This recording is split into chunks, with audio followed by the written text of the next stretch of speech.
Hello बच्चों, let's read the question. The question says a straight metal rod of length 3L is bent through the right angle as shown in the figure. The bent rod is then placed on a rough horizontal table. A light string is attached to the vertex of the right angle. The string is then pulled horizontally so that the rod slides at a constant velocity. Then we have to find the angle alpha such that side 2L would make with the string. क्या बोला जा रहा है, एक metal rod है जिसकी length 3L है, उसको 90 डिग्री बेंट कर दिया गया है और 2L और L रेशियो में उसके लेंथ को डिवाइड कर दिया गया है और उसको एक लाइट स्ट्रिंग से खींचा जा रहा है एक हॉरिजॉन्टल टेबल पर। इस तरीके से खींचा जा रहा है कि उसको कांस्टेंट वेलोसिटी से मूव कर रहा है। सो 2L लेंथ वाले रॉड से स्ट्रिंग का एंगल अल्फ़ा बन रहा है, तो हमें अल्फ़ा की वैल्यू कैलकुलेट करनी है। सो क्वेश्चन को सॉल्व करने का की कॉन्सेप्ट क्या होगा?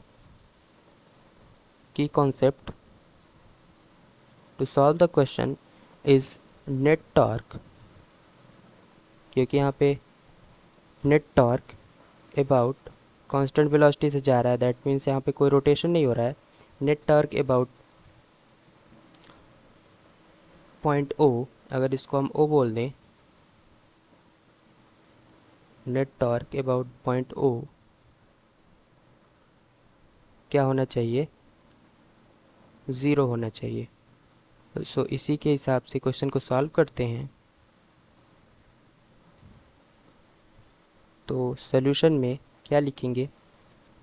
अब इस रॉड को अगर हम यहाँ पे एनालाइज करें तो यहाँ पे कौन कौन सा ये हॉरिजॉन्टल टेबल है, दैट मीन्स इसका सरफेस ये भी म्यू है, ये भी म्यू है। अगर इसको हम थीटा बोल दें तो इधर की ओर एक फ्रिक्शन फोर्स लगेगा, नॉर्मल कितना हो जाएगा mg, तो म्यू एन। तो इसका मास कितना है? अगर ये लेंथ 2L है, ये L है, तो इसका मास इससे तो डबल ही होगा, तो इसका मास हो जाएगा 2mg म्यू, 2 म्यू mg। यहाँ पे फ्रिक्शन फोर्स और इसके सेंटर ऑफ मास पे इधर एक फ्रिक्शन फोर्स लगेगा म्यू mg। ये एंगल अल्फ़ा बोला गया है।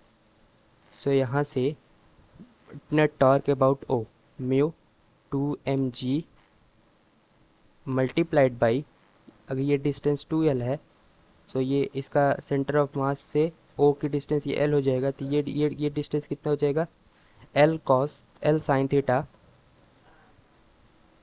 Is equal to mu mg multiplied by, ये डिस्टेंस, ये पूरी लेंथ L है तो L/2, ये अगर थीटा है तो ये 90 माइनस थीटा, तो ये L/2 cos थीटा। देन यहाँ से tan theta is equal to 1/4, then theta is equal to tan inverse 1/4। Theta tan inverse 1/4 हुआ, देन अल्फा क्या हो जाएगा? Pi minus. So our final answer of this question is alpha is equal to pi minus tan inverse 1/4. So hope you understood it well. Best of luck.